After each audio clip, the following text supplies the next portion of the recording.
Y déjeme saludar a dos amigas. Primero voy a saludar a, a una querida amiga. La voy a recibir con las mañanitas, Ceci. ¿No tiene por allá el presidente Andrés Manuel López Obrador? Búsqueme las mañanitas, por favor, porque tuvo pastel, tuvo fiesta, estuvo de manteles largos y no nos invitó Renata Turrent. Ayer estuvo de cumpleaños, cumplió creo que 25, 26, y no nos invitó. Estas son las mañanitas del presidente para Renata Turrent, nuestra querida amiga Renata Turrent, que ayer cumplió años. Estas son las mañanitas que cantaba el rey David a las mujeres bonitas, se las cantamos así. Despierta, Beatriz, Renata, despierta. Mira que ya amaneció. Los pajarillos cantan, la luna ya se metió. Alabío, alabao, alabim, bom, ba. Beatriz, Renatita, Beatriz, Renatita. Ra, Ra, ra, ra.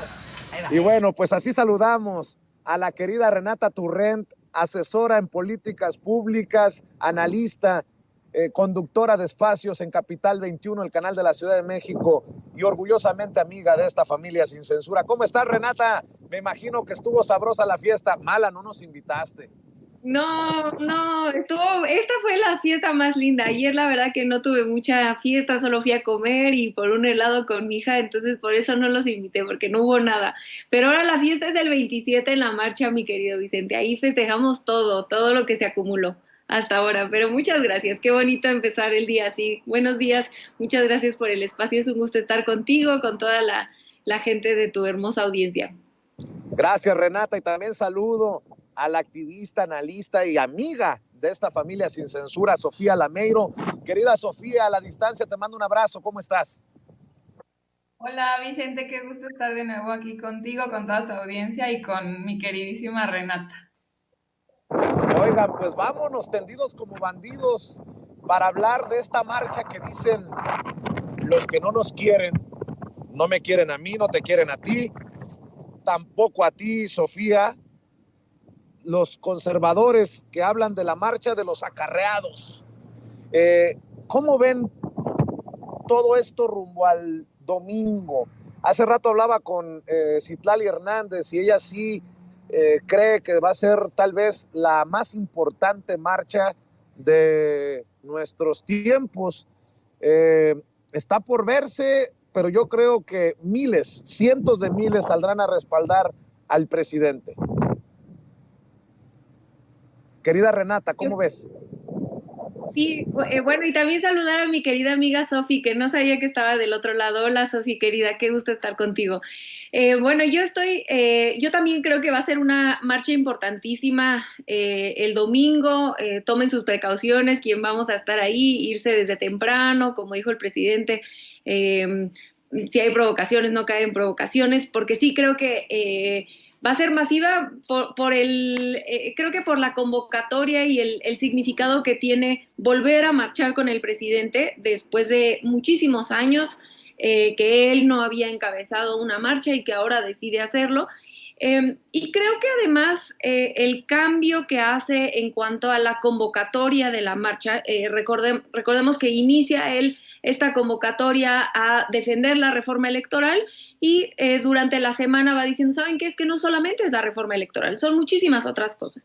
Y creo que esa honestidad en decir, no solamente nos aglomeramos alrededor de una reforma, que si bien quienes estamos yendo a la marcha muy probablemente todos y todas estamos defendiendo, hay muchísimas otras cosas que también estamos defendiendo, ¿no? Y que nos une el obradorismo y que hace una semana o un par de semanas en este espacio yo justamente decía, lo que aglomeró al otro lado es el antiobradorismo, porque en realidad es que ni es una defensa al INE, porque el INE no está, nadie está atentando en contra del INE, por lo menos no esta reforma, Tampoco están ahí por la democracia, porque si así hubiera sido, hubieran estado marchando en el 2006 y en el 2012, en todas las ocasiones donde en realidad se ha atentado en contra de la democracia y nunca habíamos visto esos personajes. Y tres, bueno, lograron agrandar el grupo de personas que asistían a esa marcha, es decir, no solamente estaban los impresentables de los Calderón, los Calderón Zavala, los Fox, los Madrazos, sino que había un grupo más amplio de la sociedad civil, incluso de académicos pues que se autoidentifican en la izquierda, pero que curiosamente no están con el único gobierno de izquierda que hemos tenido en décadas, pero que yo lo que considero que sucedió en esa marcha es que se aglomeraron alrededor de una reacción a una figura pública que es Andrés Manuel López Obrador. Y por el contrario, ahora no, los que salimos a marchar el domingo, nos aglomeramos también alrededor de una figura y de un proyecto de nación.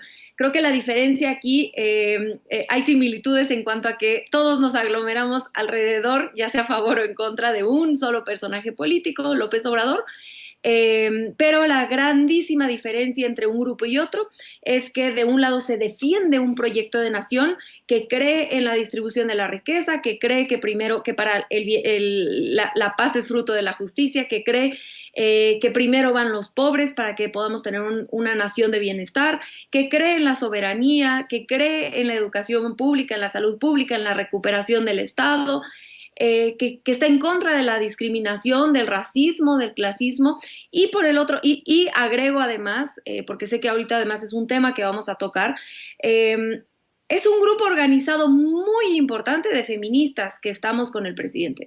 Quizá el único grupo organizado de feministas está con Morena y con el presidente.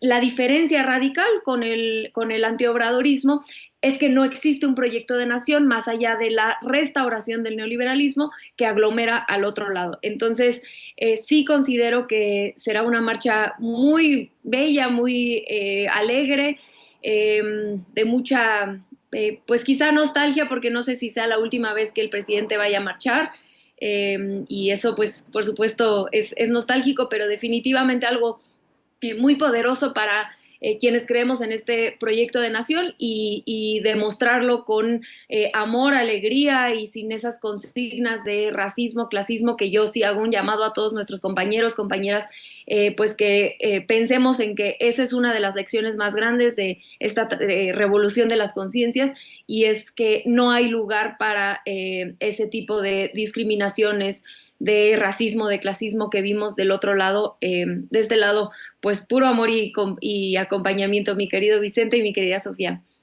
Así es, agregando a lo que está mencionando Renata, Sofía, muchos catalogan esta marcha como la del ego del presidente Andrés Manuel López Obrador, pero buscan desestimar el gran impacto que creo yo tendrá hacia el futuro, porque en el 2024 el presidente se retira, y si retoma la gente del movimiento, la gente que quiere la transformación, las calles, ahí es donde están en aprietos en la oposición, y creo que esa es la gran intención del presidente, de recordarle a la gente, de recordarnos lo importante que es mantenernos en la lucha, que no se cristalizó necesariamente con la elección de Andrés Manuel López Obrador como presidente, ni que acaba con su mandato en el 2024.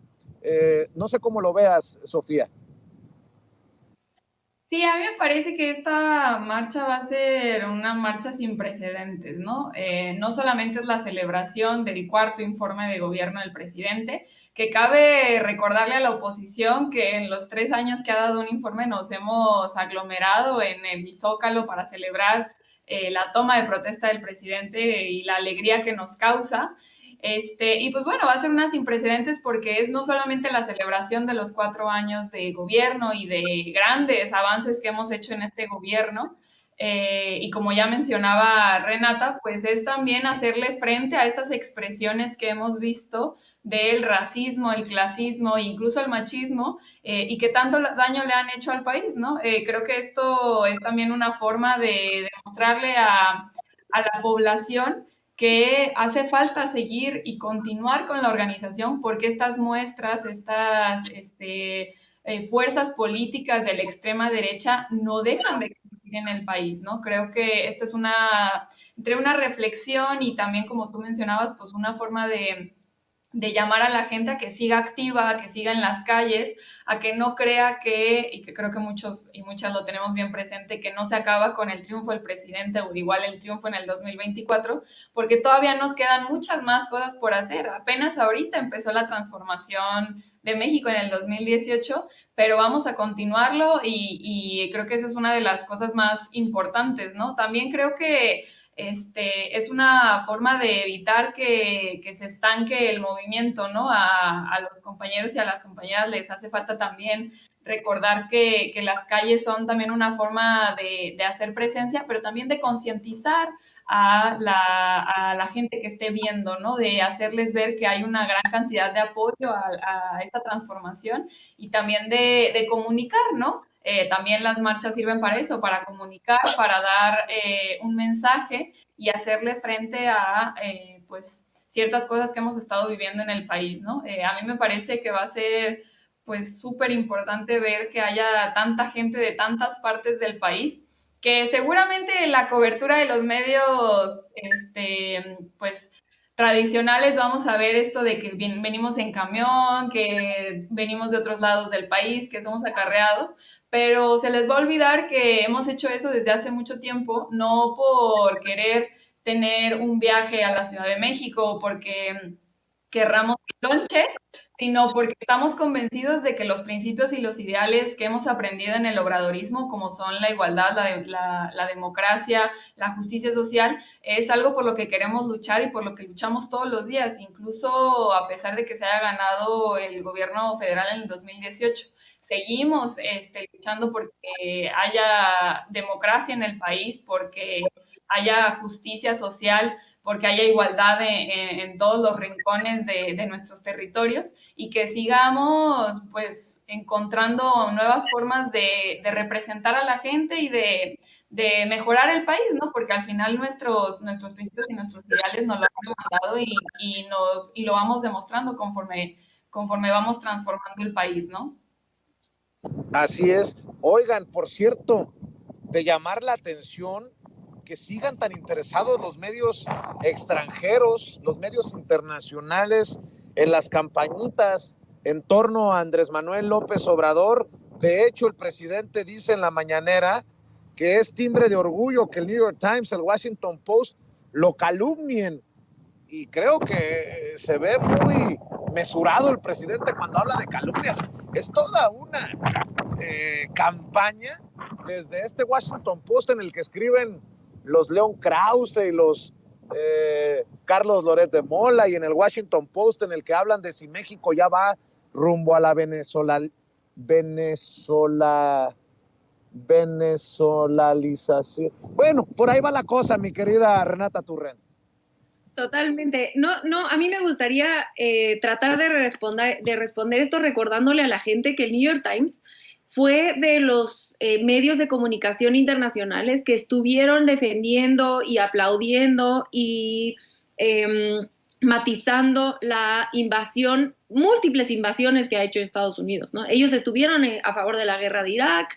Entonces no sorprende que tengan un enfoque, una línea editorial intervencionista, ¿no? Lo que pasa es que Estados Unidos tiene una estrategia de política exterior distinta dependiendo con el país con el que esté tratando. Es claro que su intervencionismo en Medio Oriente o en otros países del mundo va a ser muy distinto a con su país vecino, que es México, ¿no? Entonces, eso no significa que Estados Unidos no haya intentado toda la vida intervenir en nuestra política interna. Eso es obvio que lo hace, todos lo sabemos, no siempre lo ha hecho.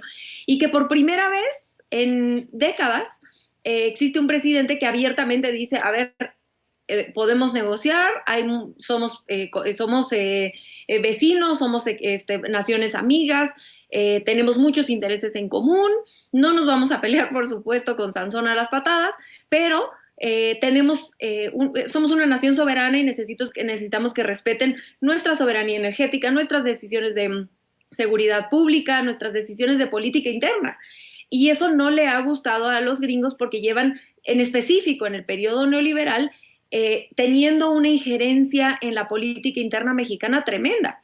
Entonces, los medios de comunicación en todo el mundo, pero por supuesto estos grandes medios de comunicación estadounidenses o europeos, pero en este caso estamos hablando del Washington Post y del New York Times, que son estadounidenses, bueno, son brazos brazos políticos de los estadounidenses, del gobierno estadounidense, ¿no? A veces, en específico, estos dos quizá les sirven más a los intereses de los demócratas, que hoy gobiernan la Casa Blanca, pero bueno, también los republicanos tienen sus medios de comunicación que hacen este tipo de políticas. Sin embargo, tanto republicanos como demócratas, si en algo coinciden, es en su política de injerencia en otros países, ya sea directa, como lo hacen en algunos países de Medio Oriente, o más indirecta, como lo hacen en Latinoamérica, ¿no? Digo, indirecta entre comillas, porque luego tenemos casos como el de Bolivia, que ahí andaban casi en primera fila, ¿no? Pero bueno, si en algo logran coincidir los demócratas y los republicanos es en esta política pública de tratar de estarse metiendo en los asuntos internos de todos los países, y no sorprende que el Washington Post o el New York Times lo hagan, sobre todo, repito, cuando tienen un historial de haber defendido invasiones militares en otros países, ¿no? Ahora, lo que sí es nuevo y es distinto es que exista una respuesta política como la que da el presidente en las mañaneras, donde incluso los llamó pasquines porque están comportándose como tal, con todo respeto, ¿no? No dudo que haya grandes periodistas en esos medios y que hagan buen trabajo de investigación en algunas cosas, pero de que están haciendo política en este caso y en muchos otros también, no cabe duda, como casi cualquier medio de comunicación corporativo o prácticamente no, en realidad es que no puedo pensar en ningún medio corporativo de comunicación que no haga política, ¿no?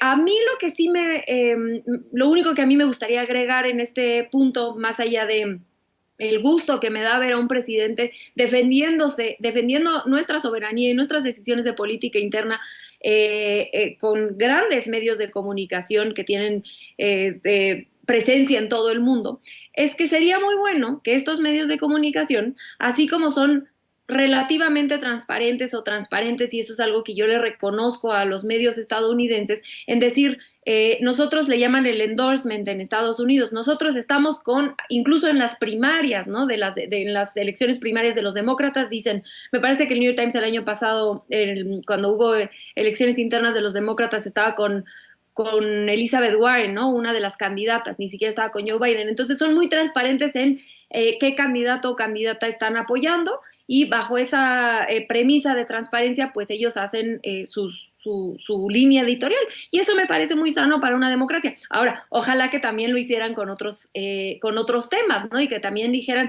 nosotros estamos abiertamente por una política intervencionista de los Estados Unidos porque creemos que es mejor que Estados Unidos domine el mundo de la manera en la que lo ha hecho a que la acabe dominando China.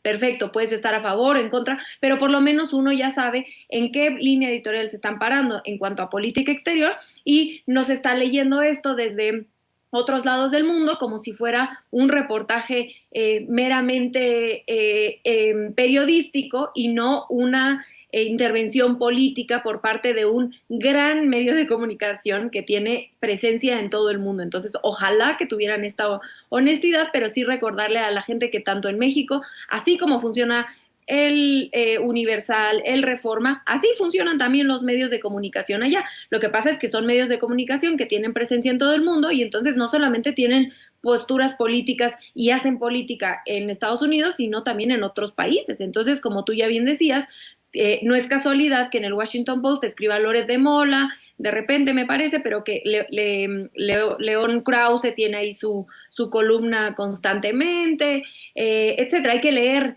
a quién llaman en el New York Times, en el Washington Post, para saber que la manera en la que están entendiendo la política mexicana, pues es muy sesgada y están representando en realidad una porción minoritaria del electorado mexicano, ¿no? Porque están representando esta oposición que pues es aproximadamente un 30% a lo mucho, ¿no? Del electorado, cuando en realidad no están reflejando la realidad del país, donde hay un 70% que apoya el proyecto que apoyamos el proyecto de transformación.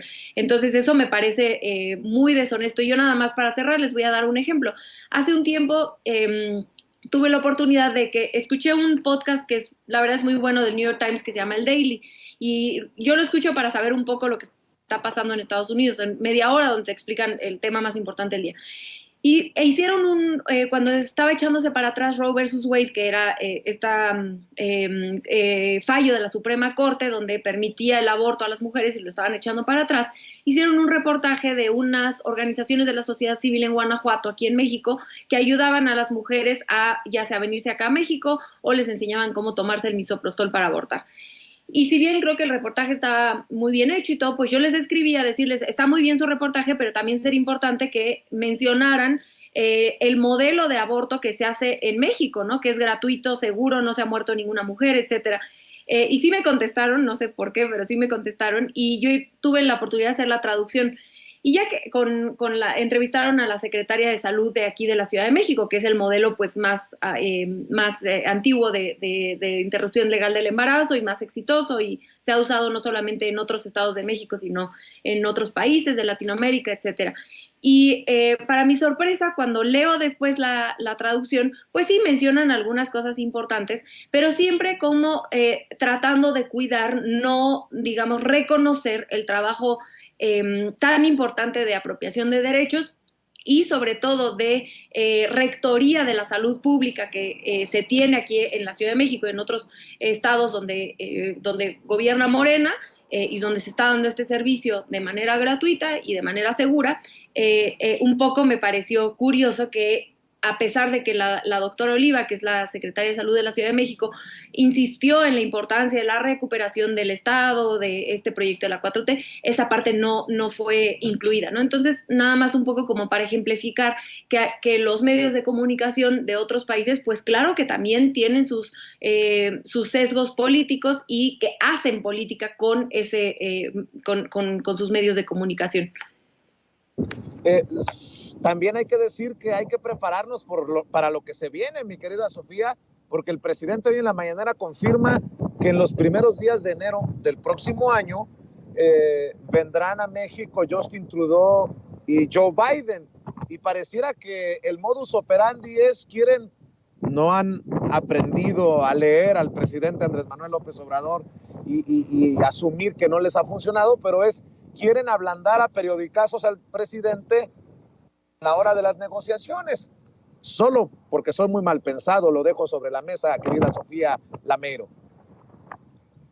Sí, por supuesto, y además llama mucho la atención que le quieran dar periodicazos con medios que tienen un corte editorial, como ya explicaba perfectamente Renata, que es muy claro, que es obviamente opositor a cualquier tipo de soberanía de los países latinoamericanos.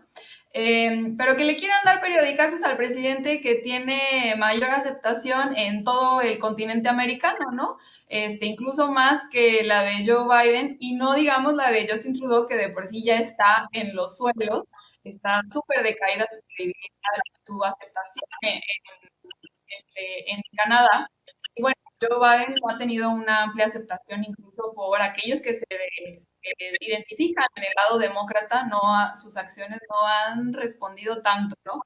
Creo que también es interesante que la oposición, a mí me parece sospechosamente, aparecen estos siempre artículos de opinión que se dan publicidad por todos los medios y todos los elementos de la oposición o de los medios tradicionales, y es que pues se les olvida que en Estados Unidos también hay un interés por ganar el electorado mexicano, ¿no? Y ese electorado mexicano mayoritariamente está a favor del presidente, ¿no? Se ha demostrado también en encuestas que la población mexicana que es residente en Estados Unidos está a favor de Andrés Manuel, del presidente, lo acepta y están contentos con las políticas que ha implementado el gobierno del presidente, el gobierno federal, y pues ya les ha hecho un par de veces pues no la advertencia, pero sí el comentario de decirles que pues tanto republicanos como demócratas pues deben de empezar a respetar y aprender a respetar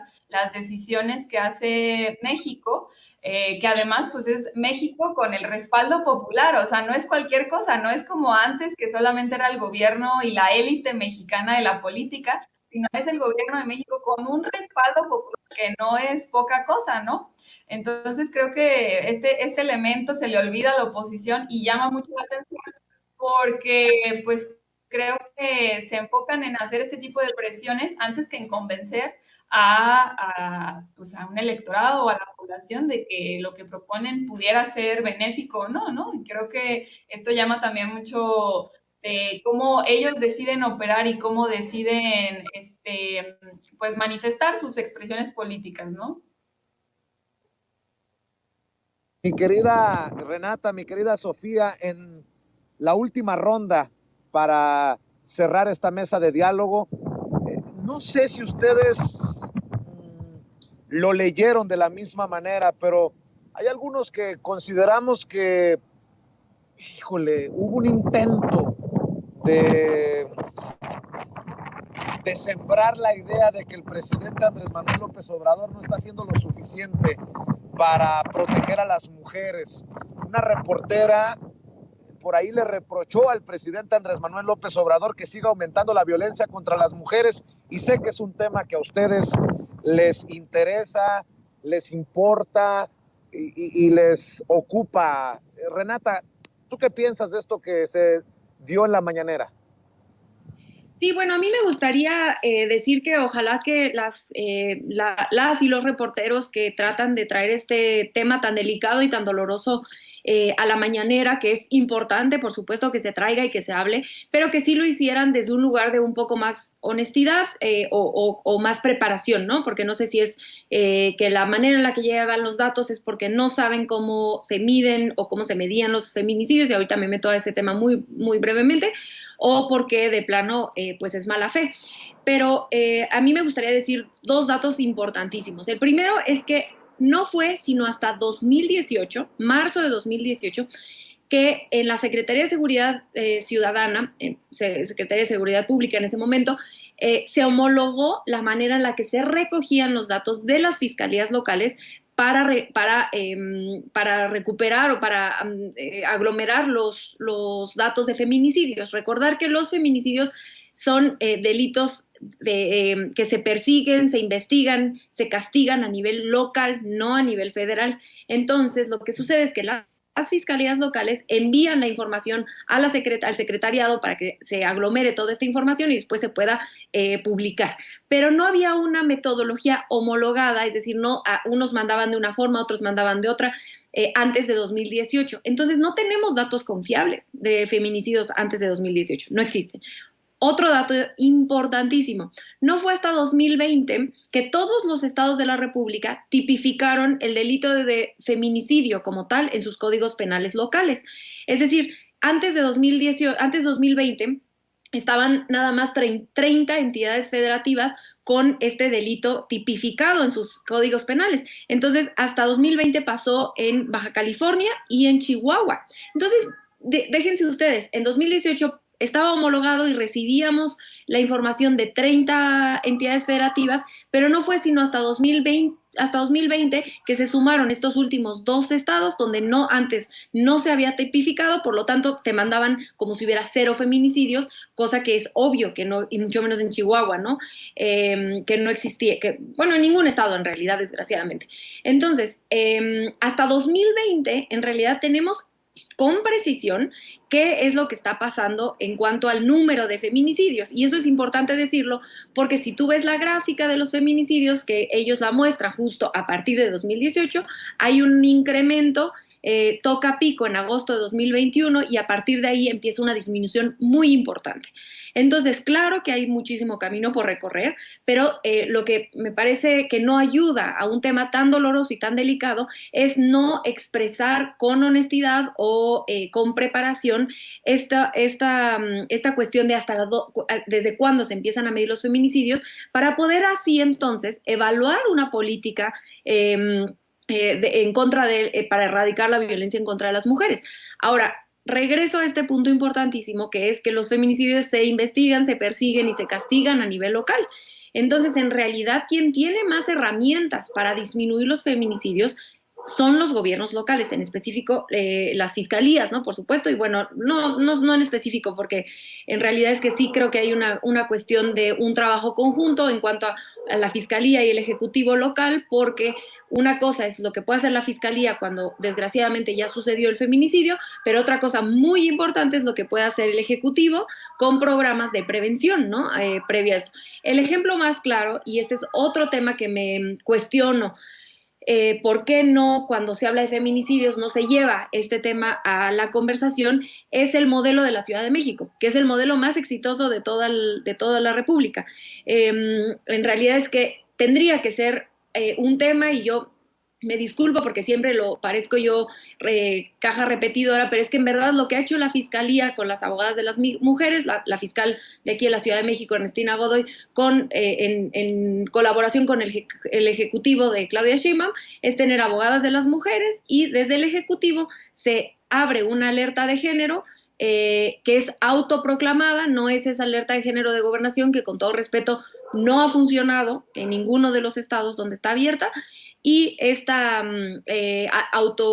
alerta de género autoproclamada tiene 11 acciones específicas, entre ellas que las mujeres no se tengan que salir de su casa cuando hay un violentador, existen lunas, que son estos espacios de recepción de mujeres, cuando están en problemas de violencia y se les dan programas, y todo esto ha disminuido la violencia en contra de las mujeres, los feminicidios y las muertes violentas en 18% y 27% respectivamente, es decir, 18% los feminicidios y 27% los homicidios dolosos. Entonces, claramente hay algo que se está haciendo correctamente en la Ciudad de México, que otras entidades federativas, si bien quizá no se puede todo replicar así como si fueran los mismos estados, porque hay diferencias importantes en nuestro país tan amplio, pues claro que hay algunas lecciones que se pueden aprender, y que es curioso que cuando se habla del tema de los feminicidios no se hable de uno de los gobiernos de la 4T que está haciendo un gran trabajo al respecto.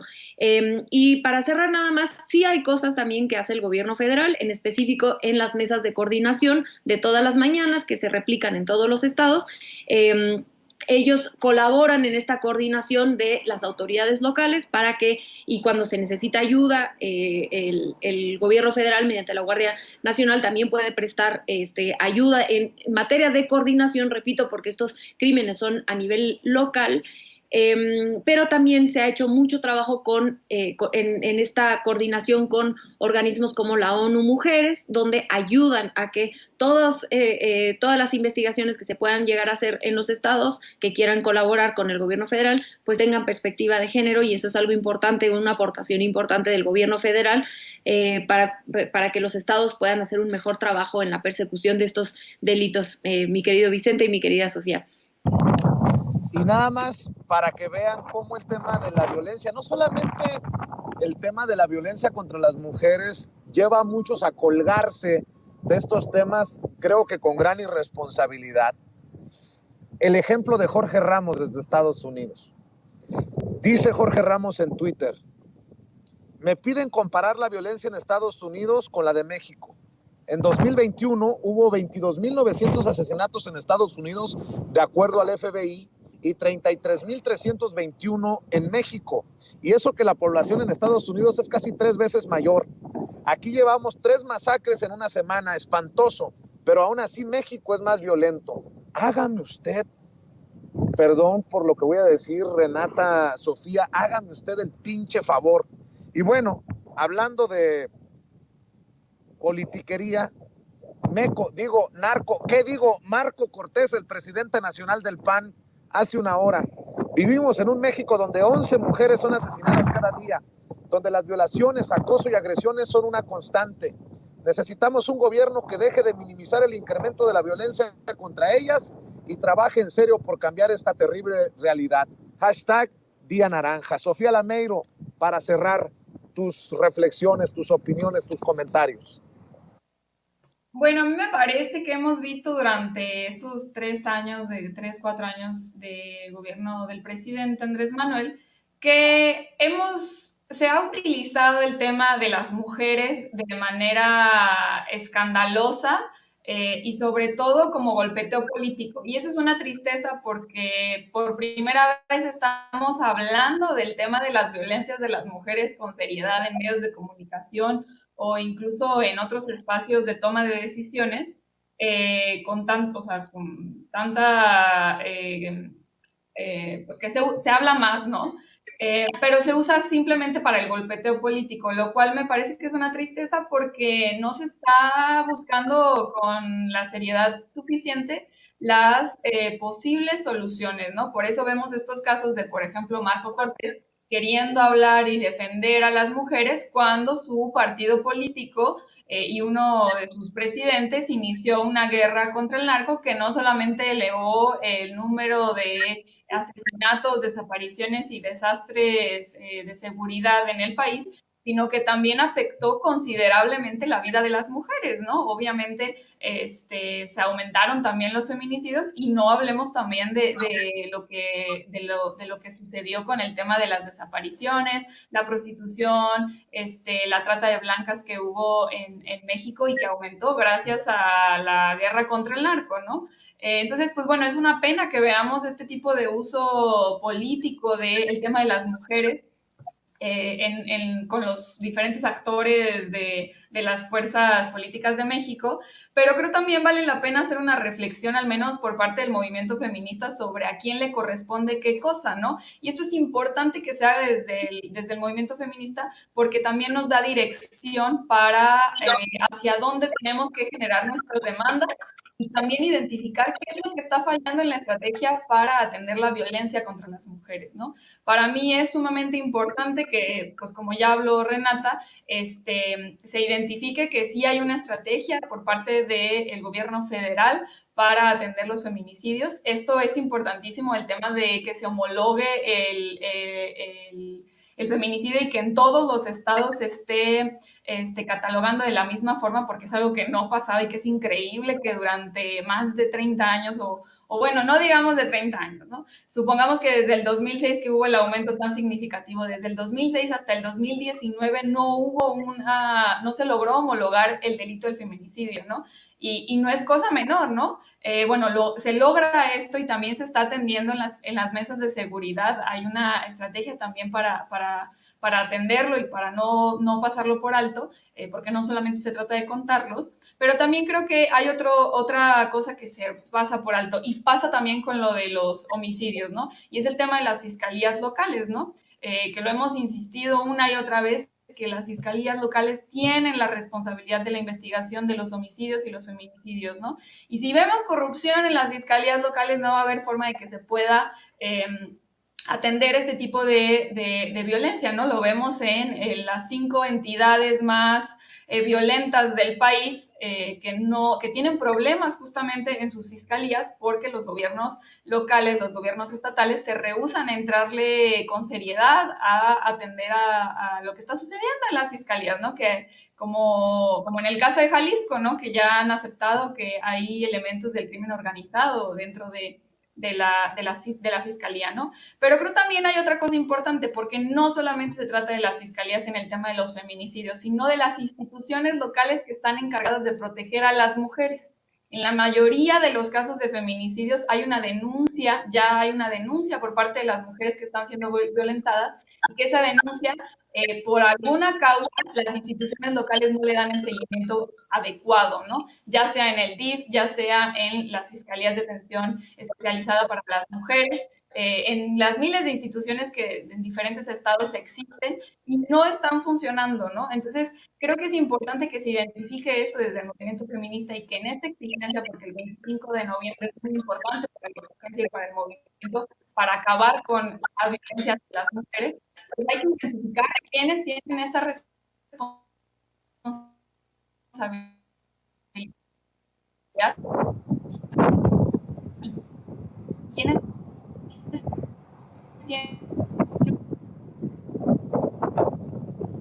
Bueno, desafortunadamente estamos perdiendo la comunicación con la querida Sofía Lameiro, cosas de la conexión de internet. Vamos a ver si logramos reconectar para que cierre sus planteamientos y podamos darle también cierre a esta mesa de diálogo con Sofía Lameiro y la querida Renata Turrent. Vamos a ver si logramos nuevamente la conexión. Sofía, te perdimos unos segundos, pero seguimos escuchando tu planteamiento para cerrar. Sí, una disculpa. Pues bueno, nada más cerrar con el tema de que faltan muchas instituciones en el ámbito local, tanto el municipal, que es el de primer contacto, como el estatal, para que mejoren sus estrategias, mejoren sus políticas y sobre todo mejoren la atención que deben de tener a las mujeres que denuncian que están viviendo violencia, ¿no? Y que también recordar que pues hace falta también una estrategia en conjunto. Ahora sí que esta parte de trabajar en conjunto que se está iniciando y obviamente pues es una solución que se va a construir a largo plazo, porque el problema de las mujeres, de la violencia que enfrentan las mujeres, pues no solamente corresponde a lo que puedan hacer las instituciones públicas, sino también cómo se denuncia, qué tanto las mujeres pueden salir de esos círculos de violencia, qué tantos elementos tienen de conocimiento para entender pues que lo que viven es violencia, todo esto que hace falta y que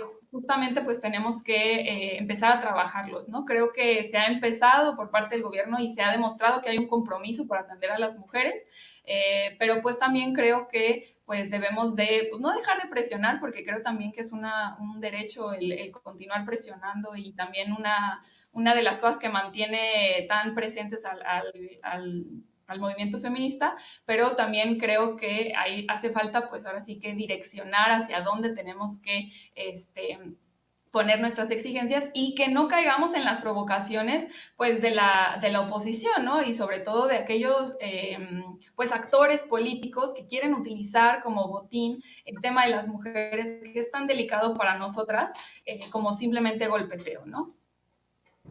Querida Sofía, ¿por qué no cerramos invitando a la gente a tus redes, a tus trincheras, por favor?